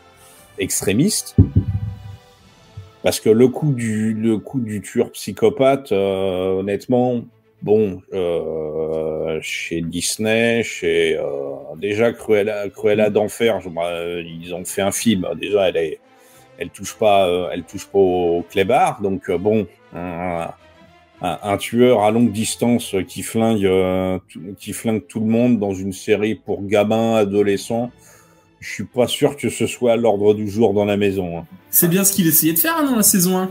Il essayait de flinguer les Bad Batch quand même, mine de rien. Oui, mais bon, de là devenir un tueur de sang-froid dans un show pour enfants. C'est ça. Sylvain a raison. Est-ce que tu vois vraiment un moment, ne serait-ce qu'une scène où tu vois un sniper flinguer des gamins de loin? Non, mais il en voudra peut-être pas aux gamins, mais il en voudra peut-être juste à la Bad Batch et à l'Empire. Oh bon, tu sais, si les gamins ils ressemblent tous à Omega, à mon avis, ils tirent. Hein. Eh ben voilà pour les futures fêtes foraines, je propose qu'on mette des cibles Oméga dans les jeux de tir. En tout cas, t'as vu Sylvain comment il... Pardon, excuse-moi. Vas-y. Sylvain, comment il t'a piqué tes répliques, quoi. Voilà. À chaque fois. On va quand même pas se laisser dicter ce qu'on fait par une gamine. Bah si. Si. Surtout qu'elle est plus... Mais tu vois, là-dessus, j'ai bien aimé le coup du... Mais si, en plus, elle est plus âgée que nous. J'adore la gueule qu'a Crosshair à ce moment-là. Voilà, c'est ce que je disais, c'est super intéressant parce que je crois qu'on pensait tous que Omega, en gros, c'était la petite dernière. Et en gros, ce serait comme Boba. Elle a l'âge de Boba, ouais, c'est ça. Oui, vous avez raté justement, c'est dit dans un des épisodes plus tôt, je sais plus lequel exactement, qu'elle était là avant eux. C'est dit. Oui, non, mais bien sûr, c'est dit dans un autre épisode avant. Ah oui, c'est dit dans un autre épisode. Dans le 15, ah ouais? Non, c'est dit avant les 3 là. D'accord, j'avais pas fait gaffe. Alors par contre, les connexions entre Mandalorian et Bad Batch, c'est énorme en fait, parce que entre Omega, qui va évidemment avoir un lien avec Boba Fett, c'est évident qu'on va les retrouver, elle a un lien avec Fennec, le bébé Yoda, il a un lien avec la scientifique Kaminoan, les autres scientifiques qu'on vient de voir sur le Wayland. Enfin, c'est juste ouf quoi. Et en plus, ils vont nous parler de clones. On sait que dans la trilogie de l'héritier de l'Empire, là, on avait justement, ils avaient cloné un Jedi. Enfin, je veux dire, tout ça, c'est hyper connecté quoi. Ça va. Enfin, je sais que certains n'aiment toujours pas le film Universe, c'est le débat de QC, mais moi, enfin, je trouve ça fantastique quoi. Vraiment, c'est hyper riche. Alors, C'est vrai que c'est riche, mais le problème, c'est que pour moi, je trouve que c'est trop riche. C'est comme l'émission qu'on est en train qu'on va essayer de faire avec mon confrère de Fabien et, excuse-moi, j'ai oublié avec le troisième larron. C'est que tout le monde est connecté avec tout le monde, en fait. Moi, c'est ça qui me pose problème. C'est que tous les clones se connaissent entre eux, ils connaissent aussi Ra, ils connaissent machin. C'est la force, Sylvain, c'est la force. Oui, mais c'est un peu ta gueule, c'est magique. Moi, il y a des films ou des séries où je veux bien, mais trop, c'est trop. Et là, pourtant, j'ai aimé surtout l'ambiance de ces deux épisodes-là. J'ai même aimé l'épisode d'avant. Mais la dernière séquence avec la nana, avec la vie, ouais, c'est bon, quoi. Il connecte tout avec tout. En fait, c'est ça que je trouve chiant. D'accord, c'est connecté, mais c'est connecté pas là. Pour le coup, c'est pas connecté avec des personnages. C'est connecté sur le fil de l'histoire. C'est-à-dire que c'est comme pour les clones. On savait qu'il y avait des clones, et après on sait qu'il y avait des Stormtroopers. On sait pas ce qui se passe entre les deux. On peut très bien se dire qu'on n'en a pas besoin pour la compréhension globale de l'histoire. Et avec ça, je serais tout à fait d'accord. Par contre, pour les gens qui sont fans de Star Wars, le fait d'avoir cette information qui permet de faire le pont, c'est quand même très très intéressant. Là, c'est pareil. C'est-à-dire que on connaît très bien, enfin, on a très bien compris l'histoire du clonage et tout de Mandalorian, où ça menait. En tout cas, probablement, c'est des pistes vers Snoke, vers le retour de Palpatine, etc. Ah bah oui, il y a lui aussi, oui, c'est vrai. Voilà. Donc voilà, on a ça. Maintenant, le fait de ramener un lien avec cette partie du scénario dans l'histoire de la saga, c'est pas forcément se faire croiser les personnages. Ce qui aurait été embêtant, c'est qu'on croise le Dr Pershing, qui de toute façon n'aurait pas eu l'âge d'être là à ce moment-là, mais là, ça aurait été problématique. Et je suis d'accord avec toi. Mais le fait d'avoir un corps scientifique qu'on a déjà vu, mais qui est là, bah moi, ça me pose pas de problème. C'est comme si tu me dis... Le problème, c'est que ce corps scientifique, c'est forcément une création de Palpatine. Donc le Palpatine, il avait déjà un plan sur 20 ans pour faire tomber les Jedi. Bah, donc là, oui. il a un plan sur 50 ans pour se trouver des clones. En Mais fait, le mec, tout le monde a des plans sur 12 générations. Mais oui, mais ça a toujours été... Ben, il avait fait ça dès le départ. Il avait dit, vous choisissez des mecs, des bons, des malins, qui vont prévoir sur le long terme. Et ben lui, il nous a tenu 9 films, Palpatine. Mais Sylvain, c'est ce que nous présente l'univers étendu depuis le début, et déjà depuis l'univers légende, mais encore plus avec le canon, le plan de contingence, l'opération Cendre, les observatoires de la bordure extérieure, Exegol, et tu n'as pas lu le volume 2 de la série Star Wars, mais Palpatoche, il avait déjà largement préparé ce qui se passe dans le 9 au moment de la trilogie originale. Donc pourquoi il meurt ? Il meurt parce qu'il pensait pas que son... parce que son apprenti l'a pris par surprise. Tu es en train de me dire que le mec, il a 800 plans sur 600... Mais oui, mais il avait même prévu le plan au cas où il meurt. Il a tout prévu. Il a tout prévu. Il a même prévu Vador. Il a prévu machin, ceci. Non, il l'a pas prévu, mais il avait un plan B au cas où. Ah, il a un plan B, il a un plan C, un plan D, un plan V. Bah ouais. À un moment. Mais je sais pas où est-ce que ça te choque. Parce que regarde, je suis pas. C'est trop. Je suis Palpatine. Non mais attends, c'est comme avec Batman. Moi, le coup du dire Batman, c'est le plus grand détective du monde, c'est le meilleur karatéka du monde. Il a des plans pour niquer tous les super-héros de la Terre. C'est pas possible, ça ne marche pas. Arrêtez, c'est une excuse bidon pour faire des scénarios à la mort ultra simplistes et à la mort moelleux. Là, on vient de nous dans cet épisode, on nous a intégré un corps scientifique qui est là depuis 40 ans, qui sera là 800 ans après. Au bout d'un moment, renouvelez-vous. Non, oui, je sais pas. Regarde, je suis Palpatine. Je suis l'héritier de 1000 ans de Seigneur Sith. J'ai mis en place un plan sur au moins 20 ans entre entre la naissance d'Anakin et sa prise de contrôle. J'ai fait un plan de 20 ans. 20 ans à manœuvrer d'un côté et manœuvrer de l'autre, à berner les gens, à faire des intrigues de couloir. Je suis Palpatine, je prends la tête de la galaxie, ben maintenant c'est fini les Sith, j'ai pas l'intention de la lâcher. Tu vois ce que je veux dire? Si je suis Palpatine et que j'essaye de me fondre un peu dans sa psyché, maintenant que j'ai pris le pouvoir et que j'ai annihilé les Jedi, il n'est plus question jamais qu'il y ait un autre Seigneur Sith après moi. Donc, le seul moyen de pouvoir se maintenir il transgresse un peu la règle des deux, du coup, finalement. Oui, mais en fait, il met fin à la règle des deux. Presque, ça se trouve, c'est lui l'élu qui ramène l'équilibre. Il n'y a pas de raison qu'après lui, il y ait un autre Seigneur Sith. Il a besoin d'apprentis, et il nous l'a montré dans l'épisode 1, il nous l'a montré dans l'épisode 2. Il a besoin d'apprentis fonction. Et il veut juste des corneaux, en fait. Exactement, ils ne sont là que pour le servir. En plus, il est déçu de Vador, puisque Vador n'a plus le potentiel qu'il avait. Non, excuse-moi, mais ça a été intégré récemment dans les comics, dans les romans et tout ça. Si tu t'en tiens au film, il n'y a jamais ce coup. Je suis d'accord. Palpatine. Je suis d'accord avec toi. Et jusqu'à l'épisode 9, Palpatine, il est mort.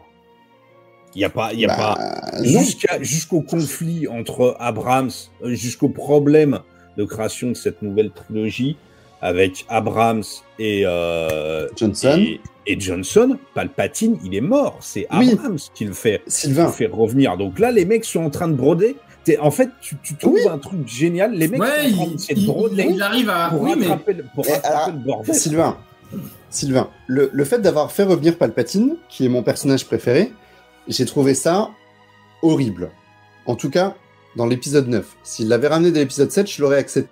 Le fait de le faire revenir dans l'épisode 9, je trouve ça horrible. Maintenant, qu'on le veuille ou qu'on le veuille pas, qu'on aime ou qu'on n'aime pas, ça fait partie de l'histoire de la saga Star Wars. Donc effectivement, maintenant que cet élément a été apporté, eh ben il faut lui trouver une justification. Parce que on a quand même pas mal gueulé sur le retour de Palpatine en disant c'est pas normal, c'est de la merde et comment ça se fait, et Snoke, et pourquoi c'est lui qui le machin. Et ben là, en fait, on va nous donner une justification. Mais la justification, si les mecs arrivent à nous donner une justification qui est logique au sein de la saga, eh ben je leur dis bravo, parce qu'on vous a foutu une bombe sur le point d'exploser entre les mains, une patate chaude, et vous en aurez fait quelque chose de cohérent et de correct. Bon, pour l'instant, en fait, on n'a pas tous les éléments encore, donc on peut pas pour résumer ce que tu fais, Loïc, c'est qu'en fait, t'essayes, avec les déboires qu'il y a, t'essayes de redonner une continuité qui fonctionne. Non, j'essaye de m'en tenir à ce qu'ils essayent de nous apporter par rapport à cette continuité. Ouais. Moi, je sais que des fois, quand je vois des trucs qui chient, j'essaye par du coup un espèce de raisonnement de voir en quoi ça peut finalement dans l'absolu se raccommoder. Et ce qui me poserait problème, c'est que ce qu'on nous montre là entre en contradiction avec les éléments qu'on aura eu ailleurs. Ouais, mais là, c'est pas le cas. Pas pour l'instant. Donc, on peut plutôt tirer notre chapeau à l'effort qu'ils font. Moi, je suis de cet avis-là, de tirer mon chapeau. C'est pas de leur faute à eux si Palpatine a été ramené. C'est pas les créateurs de la Bad Batch qui ont ramené Palpatine. Eux, ils ont fait avec. Alors, s'ils arrivent à lier tout ça, et en plus, avec un élément qui nous intéresse, nous, en tant que fans de Star Wars, qui est la transition entre les clones, les Stormtroopers, entre l'Empire et entre la République et l'Empire, s'ils arrivent à lier tout ça en faisant un tout à peu près cohérent, franchement, je serais vraiment content. Alors, si je peux enchaîner sur aussi mon avis de ces 3 épisodes.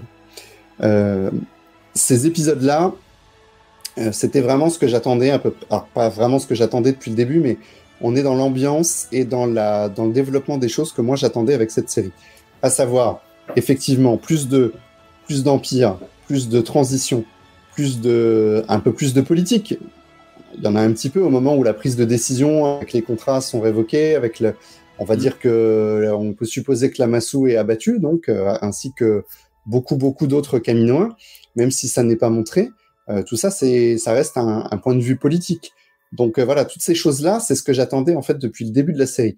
Moi, les voir là, à 3 épisodes de la fin, ben, je suis content, je suis comblé. La mission d'infiltration, pour une fois, elle est pas neuneu. Pour une fois, elle est logique. Pour une fois, elle est cohérente.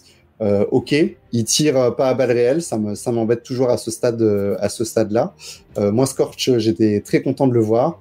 Découvrir la transition avec les TK et eux qui sont surpris, je trouve que ça fonctionne bien.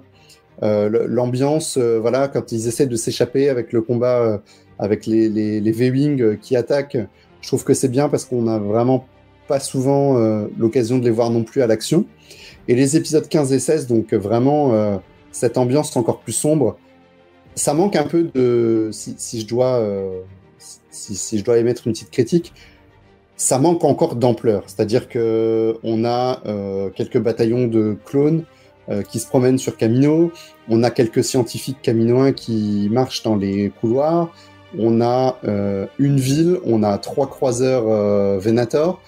Ça aurait été bien d'avoir un peu plus d'ampleur, de voir, je sais pas, une quinzaine de croiseurs qui embarquent toutes les troupes et les machines qui restent dans un truc un peu grandiloquent qui ressemble un peu à la fin de l'épisode 2, qui aurait pas mal comblé la boucle au moment où on a tous ces bataillons de clones qui, eux, entrent dans les vaisseaux. Bah là, on aurait pu refaire un peu la même chose et ça aurait donné un peu plus de corps, de montrer que sur Kamino, il restait encore beaucoup de troupes, beaucoup de clones, beaucoup de machines à embarquer sur les vaisseaux.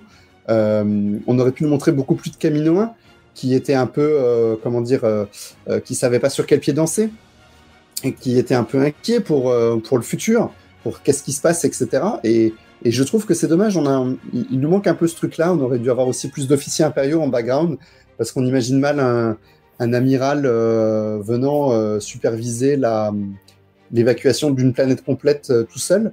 Mais par contre, j'ai pris un pied d'enfer sur les événements, sur ce qui se passe, sur la façon dont ça se passe. On l'a dit au début de l'émission, mais il y avait un plan. Ils savaient très bien qu'ils fonçaient dans un guet-apens, donc il n'y a pas de surprise au moins. Le retournement de Crosshair, on en a parlé tout à l'heure, donc moi je trouve que ça marche très bien. Quand il tue ses hommes, à ce moment-là, on peut se dire ah bah ça y est, allez, Disney nous refait du Disney, et non, c'est pas le cas. Je suis un peu plus mitigé sur les péripéties de l'épisode 16. Même en termes de temporalité, il y a quelque chose qui me gêne, c'est que entre le moment où ils coulent et le moment où ils rejoignent le labo, on peut quand même imaginer qu'il se passe plus de 20 minutes. Hein. On est plus, à mon avis, on est plus à 2-3 heures parce qu'il y avait quand même du chemin à parcourir, voire peut-être même plus. Au bout de 3 heures, il y a encore des débris qui tombent. Bon, voilà, c'est vraiment des petites incohérences. Je vais chercher un petit peu loin, mais ça fonctionne, ça se déroule bien, c'est pas chiant. Alors, le coup des débris qui tombent au bout de plusieurs heures, ça dépend d'où est le fond. Hein.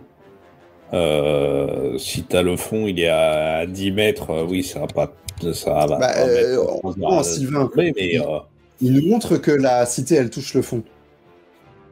Ah oui, mais je passe mon temps devant National Geographic sur une émission qui s'appelle Trésors sous les mers, qui montre justement et ou d'autres émissions de ce type-là qui montrent des naufrages. Bah, il y a des fois, il y a des bouts de bateaux ou d'avions de plusieurs tonnes, voire plusieurs dizaines de tonnes, qui mettent des heures et des heures à couler jusqu'au fond. D'accord. Donc moi, ça me va. Ça me dérange pas plus que ça. Que oui, il y a la grosse masse de Tipoca qui coule, mais qu'il y ait des débris qui flottent et qui tombent.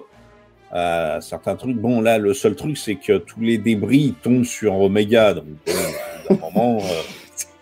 Omega, justement, je l'ai trouvé vraiment bien utilisé dans ces épisodes.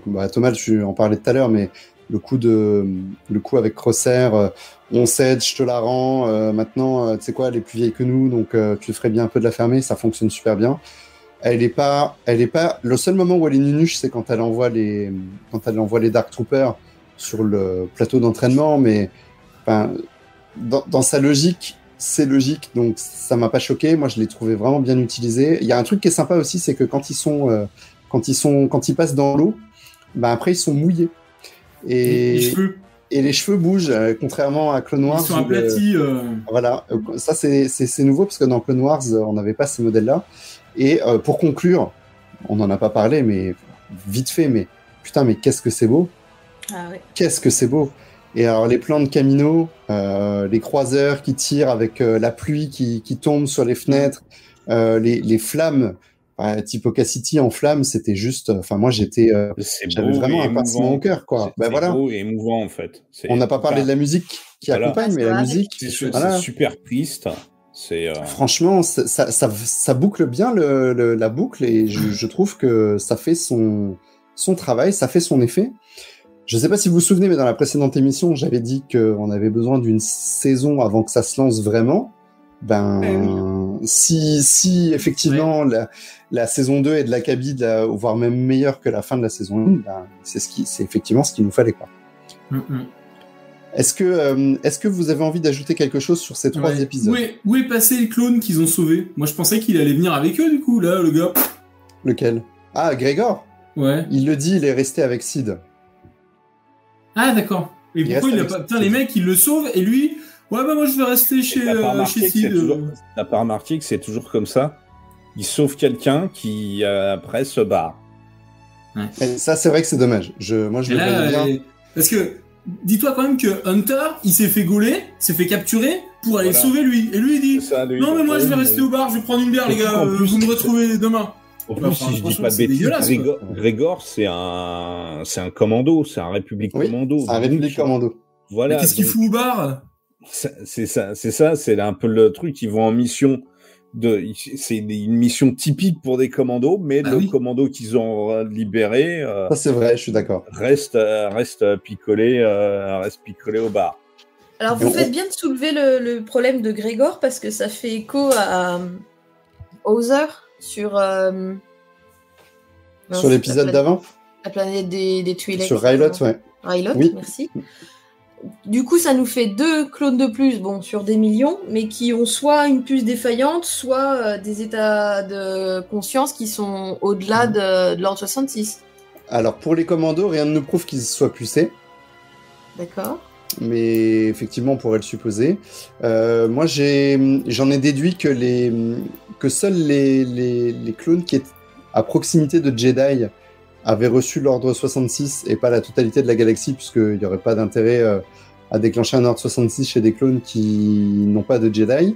Ce qui pourrait expliquer que Hauser est, lui, un peu détaché, enfin, il n'a pas le même comportement que les autres clones qu'on voit au début de la saison, mais c'est une pure supputation et aucun élément dans la série ne nous permet d'arriver à cette conclusion. Moi, j'avais tendance à penser que c'était les clones qui avaient une plus forte personnalité. Un peu comme, tu sais, t'as des gens qui bloquent la force, tu sais, sur la manipulation de force, et que certains, ils arrivent à résister à la puce parce que ils ont plus de force intérieure. Batman. Voilà. C'est assez paradoxal. En fait, je trouve que le coup de la puce et de l'ordre 66, c'est assez paradoxal parce que le troufion de base aurait la puce pour le contrôler. Mais pas forcément. Comme tu dis, les commandos, on ne sait pas s'ils ont une puce. Sauf que la Bad Batch en avait. Oui, si, ils l'ont. C'est ce que, à moins que je dormais déjà, mais c'est ce que Loïc a dit. On n'est pas sûr que Grégor ou. Non, on n'est pas sûr. Rien ne prouve. Et Grégor est un commando. Alors, Grégor apparaît dans Rebels. Alors, je vais m'auto-censurer. Grégor apparaît dans Rebels, et si je me souviens bien, il est avec Wolf et Rex, et les 3 ont une cicatrice sur la tempe. Ce qui indiquerait que sa puce a été enlevée. Mais à quel moment, ça, on ne sait pas. C'est là où je voulais le revenir. Pour moi, ce ne serait pas normal, ce ne serait pas logique que les clones de base, les clones troufions et des puces, et pas les commandos, les arcs et autres qui sont censés être plus intelligents, plus indépendants, donc forcément plus mieux quoi et plus réfléchis. Des gars comme ça, pour leur faire assassiner leur commandant en chef, t'as intérêt à avoir les bons arguments. Et si t'as un argument comme une puce que tu peux activer directement dans leur crâne, ça va plus vite. Oui, c'est vrai. Donc ce serait pas logique que même les commandants n'aient pas ou les RC n'aient pas de puce. Ce serait pas logique, mais effectivement ça c'est la puce c'est encore en suspens, on n'a pas vraiment toutes les infos. Alors Effectivement, donc je cherche une image de Grégor. Grégor a bien sur le côté de son crâne une cicatrice qui indique que la puce a été retirée, sauf qu'on ne sait pas quand. Et ça pourrait être caché par ses cheveux. Donc, si je dis pas de bêtises, Crosshair, il a pas de cicatrice, lui. Alors il me semble que si. Non, enfin, pas une cicatrice de brûlure qu'il a là, mais je vois pas de cicatrice sur sa tempe. Il a le tatouage, ouais, Crosshair. Mais Crosshair, il a toujours la puce et ils l'ont augmenté. Oui, c'est ça. Non, oui, mais lui dit dans l'épisode qu'ils lui ont retiré la puce. Oui, mais il dit des conneries. Bah oui, il dit des conneries. Ils lui ont augmenté sa puce. Il est mitonne, en fait. Je l'ai revu dans l'épisode 1, donc ça joue peut-être aussi sur le fait qu'il est un peu plus psychopathe, quoi. Il y a ça aussi qui peut peut-être jouer. Peut-être qu'il justement il essaie de leur dire ça pour les amadouer. Ouais. Pour les amadouer, ça serait pas logique. Parce non mais il était hésitant et du coup ils lui ont dit attends on va te mettre la version un peu plus costaud là et pouf là du coup et lui on lui a dit bah t'inquiète on t'a géré ta puce donc lui il se dit bah soit il le remet sciemment tout en sachant qu'il a la nouvelle puce soit en fait le gars il croit qu'on lui a enlevé et que c'est lui qui pense comme ça. Et ce serait idiot encore une fois ce serait pas logique si le but de Crosshair c'est de refaire copain avec ses frangins comme il sait que maintenant ils sont indépendants. Il a qu'à jouer la carte du « Oui, mais je ne peux pas faire autrement, j'ai la puce. » Tout à fait. Si tu leur dis sauf que la puce peut-être influence ton raisonnement aussi, tu vois, et ta réflexion. Non, ça peut... Non. Non, c'est la puce ne doit être là que pour te faire exécuter des ordres. Oui, mais ils ont mis la nouvelle puce. La mise à jour. C'est une puce 5G qu'ils lui ont mis, c'est ça? Exactement. Et du coup, il est bien vacciné contre le Covid aussi. C'est ça, voilà. Non, le seul moyen qu'aurait Crosshair, encore une fois, le seul moyen qu'aurait Crosshair pour amadouer ses frangins et de les faire revenir ou de pouvoir réintégrer la Bad Batch, ce serait de leur dire qu'il a la puce, qu'il est sous l'influence de la puce. S'il leur dit qu'il a plus la puce, donc qu'il a son libre arbitre, donc il se comporte comme un gros con face à eux sciemment, ils vont jamais... Oui, mais comme il a la puce, il a l'idéologie qui est greffée en lui de l'Empire, si ça se trouve. Il peut pas faire un truc qui aille contre l'Empire et pour ses frères, même si dans le fond, son cœur en a envie, quoi. Alors, pour moi, au vu des images de Crosshair, il n'y a pas de cicatrice. Ou alors elle est passée sous la marque qui est de brûlure. Ouais, c'est ça. La marque de brûlure. Mais en tout cas, c'est pas apparent. Donc, il a pu très bien, effectivement, les induire en erreur. Mais non, mais il le perd. Il y a un épisode où il le refoute dans la machine. Il lui dit t'inquiète, Coco. Oui, mais c'est là qu'ils augmentent la puce. Ça, c'est dans le premier épisode. Ouais. Dans le premier ou le deuxième? Dans le premier ou le deuxième. Voilà, c'est au début de la série. Après, il leur dit à la fin de la série qu'il a plus la puce. Mais si ça on pourrait très bien imaginer que l'un des scénaristes décide de faire un spin-off à The Bad Batch qui t'explique qu'entre l'épisode 2 et l'épisode 15, Crosshair, il est parti sur Tatooine, il a rencontré Luke Skywalker enfant et qui lui a mis un grand coup de râteau de râteau dans la tempe et qui lui a retiré la puce.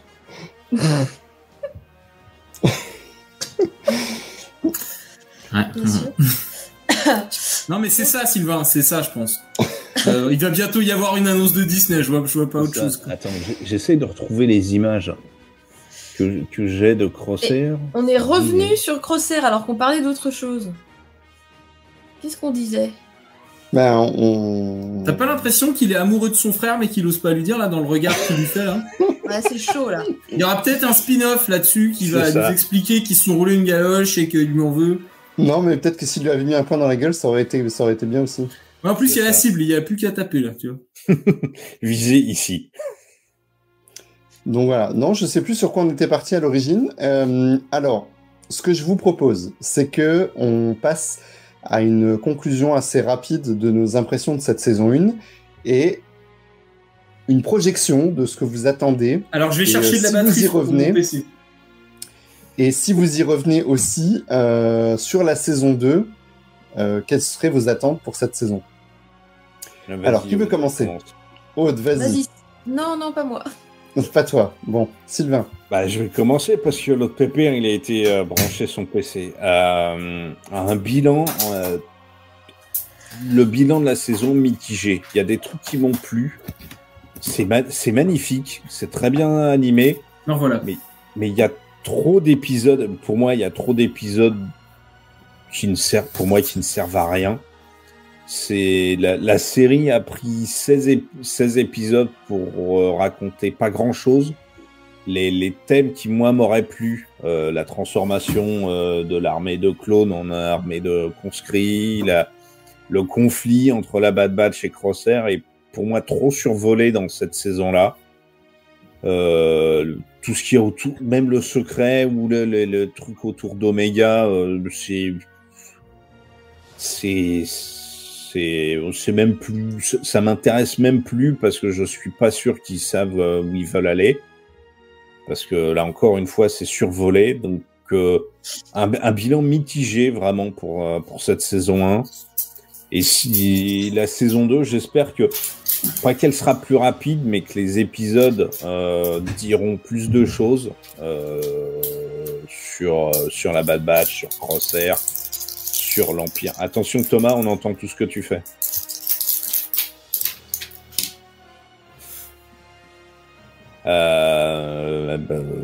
Voilà, peut-être autant d'épisodes, mais à la manière de Rebels, c'est où on enchaînait 3 ou 4 épisodes qui forment des vrais arcs pour intégrer pour faire une saison complète. Aude, à toi, ton petit bilan. Je vais rebondir tout de suite avant d'oublier sur un truc que Sylvain a dit. Finalement, c'est vrai qu'on ne sait pas grand-chose sur Omega. Et au début, ça nous tenait en haleine. Et puis au final, c'est juste un nouveau membre de la Bad Batch. Et le mystère de ses origines n'a pas su être entretenu et nous hyper pour la suite. Donc comme disait Sylvain, finalement, maintenant, on s'en fout. Non pas qu'on l'accepte telle comme elle est, autant que la Bad Batch, mais ils ont réussi à faire retomber l'intérêt qu'il y avait pour ses origines mystérieuses. Ça, c'est très dommage. De l'inégalité, mais j'ai envie de dire comme dans un dessin animé, puisque c'est ce que c'est finalement, sur des épisodes parfois inintéressants, parfois un petit peu intéressants, et puis qui retombent vite dans du gnangnan pour enfants. Mais je vais redire ce que tu avais dit plusieurs fois, Loïc, c'est qu'il faut pas oublier que quand on a regardé The Clone Wars et Rebels, ça devait nous faire sûrement la même sensation, sauf pour ceux qui l'ont binge-watché, qui avaient tous les arcs à disposition avec plusieurs saisons, comme ça a été mon cas. Mais on a oublié que c'était des séries pour enfants par rapport à la beauté de certains discours ou à l'affection qu'on avait pour certains personnages. On n'a encore, évidemment pas, juste avec une saison sur cette nouvelle série, même si on a en effet de temps en temps des personnages qu'on connaît qui reviennent, on n'a peut-être pas encore eu le temps de bien s'attacher à certains personnages pour s'impliquer dans des arcs importants les concernant. Pour l'instant, il y a eu des événements importants, mais c'est trop sporadique. Un petit coup là, il n'y a pas eu, comme disait Sylvain, un gros arc qui s'y tiendrait sur 3 épisodes, quitte à en bouffer sur 3 épisodes, mais au moins, tu conclus vraiment quelque chose et tu donnes beaucoup d'informations, beaucoup d'explications. Ça reste, je trouve, survolé et enfantin de manière à ce que ce soit compréhensible, peut-être plus par les enfants. Voilà. Mais visuellement, ça nous fait plaisir à nous, les adultes. Thomas ? Alors, bizarrement, je suis quand même d'accord avec Sylvain et Aude, à savoir que même si j'ai bien aimé Bad Batch, au final, il y a quand même beaucoup d'épisodes qui sont... moi, même à la maison, on dit, voilà, c'est pour les enfants. Mais au départ, moi, les gosses, ils aimaient pas des masses Bad Batch. Ils ont bien aimé le tout premier. Et encore, voilà, ma fille me disait, oh non, moi, ça me saoule. Et en fait, ils ont commencé d'accrocher à partir du moment où il y a eu Rex. Comme quoi, finalement, on doit être phinophile, philoniphile. Puisque du coup, dès qu'il y a eu ces accroches, puis on a commencé aussi avec le temps, je pense, à construire un peu d'affect sur les personnages. Alors effectivement, comme dit Aude, on n'a pas 8 ans de saison derrière, mais ça y est, les personnages, on commence à bien les apprécier et à avoir un affect pour eux, donc ça c'est intéressant. Et par contre, les quelques épisodes qui sont bien, sont vraiment cool. Et c'est vrai que l'aspect politique est très sympa. Les Kaminoans, c'est vraiment un bon moment où on sent un petit peu l'obscurantisme qui s'écrase. Ma fille me dit, en fait, vaut peut-être éviter de faire des contrats avec l'Empire finalement, parce que on gagne beaucoup de sous tout de suite, mais après on a des ennuis. Je dis oui, effectivement. Et c'est effectivement, on sait qu'on a des organisations, même dans notre vie de tous les jours, avec lesquelles il vaut mieux pas être copain. On demande à un mafieux de te prêter des sous. Même quand tu leur as remboursé avec beaucoup d'intérêt, il y aura toujours une dette qui restera et ça te pètera toujours un jour à la gueule. Là, c'est un peu ça l'idée, c'est que voilà, on sent cet environnement malsain. Je suis un peu déçu parce que j'espère qu'il va nous rester des Kaminoans, qu'il reste pas juste la scientifique, parce que je trouve que c'était une race qui était vraiment intéressante, qui avait vraiment des particularités. Donc j'espère que ailleurs dans la planète, on en a d'autres, quoi. Non, alors Thomas s'est dit que ils ont transféré tous les personnels scientifiques, même si à la fin on ne voit que Nalacé. Et par contre, ils ont bien éradiqué toutes les plateformes de toute la planète, puisque de toute la planète. Quand ils sont sur la plateforme finale et qu'ils voient encore la fumée de l'incendie de Tipoca City, au fond, il y a encore un incendie beaucoup plus loin et le clone qui vient informer l'amiral Rampart que tout a été détruit insiste bien sur le fait que tout a été détruit. Alors après, je voudrais pas débattre sur les Kaminoans, mais je me suis toujours demandé, comme c'était une race d'amphibiens, est-ce que c'est pas comme les Calamariens et les Quarren, est-ce qu'ils existent pas sous l'eau aussi, en dehors de leurs installations? En tout cas, s'ils sont originaires de cette planète. Dans le canon, on l'a pas, mais dans l'univers légende, ils expliquaient, si mes souvenirs sont justes, que c'était une race amphibienne à l'origine. Qui avait évolué. Mais qu'elle était plus... Voilà, qu'elle avait plus ses caractéristiques. Après, on peut supposer qu'il y ait d'autres Kaminoans bien informés comme Omega, qui connaissent des plateformes secrètes comme Omega et qui se soient voilà, c'est ça. Ou des anciennes bases, oui, certainement. Ou des anciennes bases ou des anciens avant-postes. Voilà. Moi, je serais pas surpris. Bah oui, des tunnels, des trucs, et hop, ils se barrent et puis ils attendent des jours meilleurs, quoi. Parce que moi, je connais une princesse, sa planète a été détruite et elle a retrouvé plein de potes à elle qui étaient sur les autres planètes. Les Aldéraniens, t'en trouves partout, quoi. Franchement, dans la galaxie. Donc, donc voilà. Et visuellement magnifique. Donc voilà, globalement, je suis plutôt content, même s'il y a des moments où on se fait un peu chier. Mais je pense que la saison 2 va être cool, mais on en parle après. Maintenant, justement, est-ce que tu veux nous donner un peu tes attentes pour cette série ? Toi, t'as pas donné Mais tout le monde a donné ses attentes, alors tout le monde a fait l'enchaînement. Ah d'accord, je fais l'enchaînement. Alors moi, j'aimerais bien qu'on voit ce que deviennent les clones, ça c'est évident. J'aimerais bien voir toujours plus de politique. Comment ça se passe, par exemple sur Rylot, c'était intéressant, mais pas juste, il y a des grands méchants, ils nous envahissent. J'aimerais que ce soit un peu plus subtil, c'est-à-dire que j'aimerais que les mecs... en fait, dominent les citoyens, mais de manière, comment dire, un peu insidieuse, qu'on le voit se greffer petit à petit. Et j'aimerais bien qu'on voit le point de vue des gens qui sont pro-empire, comme on le voit avec Valence là dans le Bounty Hunter 2 que je suis en train de lire en ce moment. Je t'ai envoyé la photo, Loïc, et on sent qu'il y a des gens qui ont cette idéologie de l'empire, sans quoi on n'aurait pas de gens qui s'engageraient dans l'Empire. J'aimerais bien qu'on ait ces deux points de vue, qu'on voit les idéologies et qu'on voit les tranches de vie sous l'Empire, des deux points de vue. Ça, c'est très intéressant. Bon, après, j'aimerais bien qu'on continue de voir la Bad Batch. Et, parce que je suis fan, je voudrais des filonnades. Merci Thomas. Donc, moi, pour ma part, donc, vous avez martelé que c'était une série pour enfants. Donc, moi, j'ai perdu mes enfants en cours de série, justement. Ils ont décroché... à l'épisode 13, ça va, justement. Pas trop de la peine. Non, il a un smile depuis, là, regarde. Tu tiens le coup Ah ouais, non, ça va. Moi, j'aimerais bien ça. J'en ai pris des autres pour compenser. Ah, c'est toi dans le journal. Okay, oui, bah oui. Donc, non, alors, à l'épisode 13, après l'épisode de la ruche, ils ont dit les deux plus jeunes. Donc non, moi j'ai pas envie, je viens pas regarder. Ok. Donc j'ai regardé avec le grand, donc cet épisode 14 sur l'infiltration avec les commandos et tout ça, et puis on a adoré tous les deux. Et puis l'épisode 15, donc on l'a regardé à deux, et puis j'ai quand même réussi à les attirer à nouveau sur l'épisode 16, mais ils étaient un peu déçus parce qu'on leur avait, comme t'as dit Thomas tout à l'heure, on leur avait vendu l'épisode 14 et l'épisode 15 qui étaient vachement bien. Et puis l'épisode 16 est quand même beaucoup plus intimiste. Donc en termes d'enjeux et en termes de grand spectacle, on n'y est pas, donc ils étaient un peu déçus. Voilà, tout ça pour dire qu'effectivement, même une série pour enfants peut réussir à perdre son cœur de cible. Mais moi, je reste convaincu que c'était une série qui reste intéressante pour tous les points qu'on a évoqués, même si c'est totalement perfectible, et ça, j'en conviens tout à fait. Moi, j'ai fait un petit, pour moi-même, un petit bilan des épisodes que je regarderai en fait à nouveau, si j'avais envie de me faire des Bad Batch.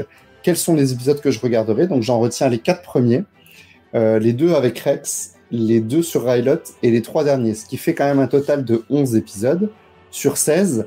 Donc je considère que si j'ai 11 épisodes qui m'ont intéressé et sur lesquels j'ai envie de revenir, et 5 épisodes filler que j'ai pas aimé, voire pour certains vraiment aller entre les deux, ben, je me dis que finalement quand même le contrat il est quand même rempli, donc c'est intéressant.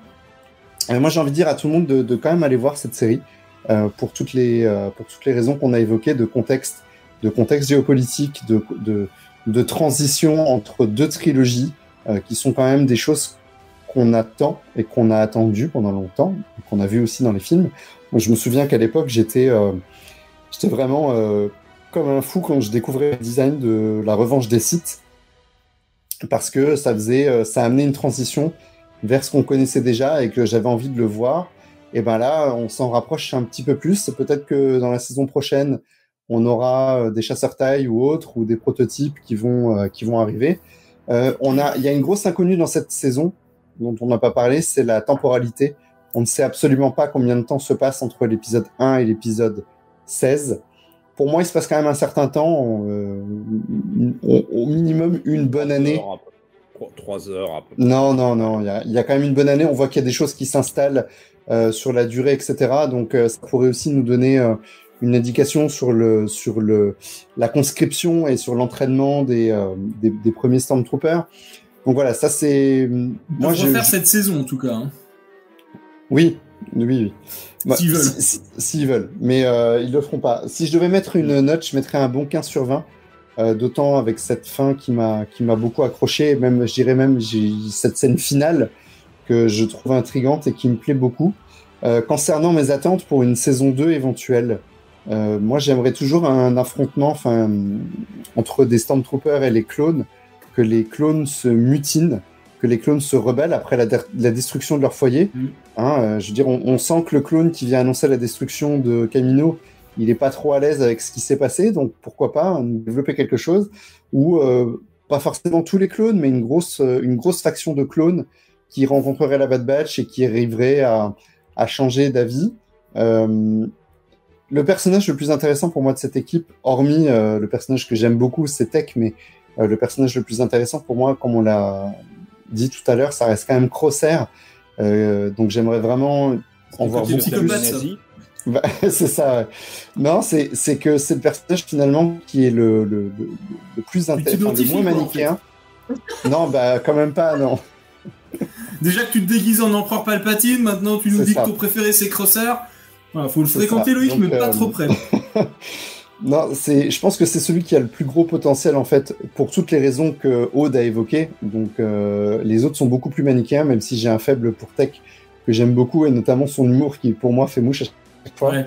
Donc voilà, j'aimerais voir l'empereur qui viendrait sur Wayland pour nous expliquer un petit peu son plan un peu caché.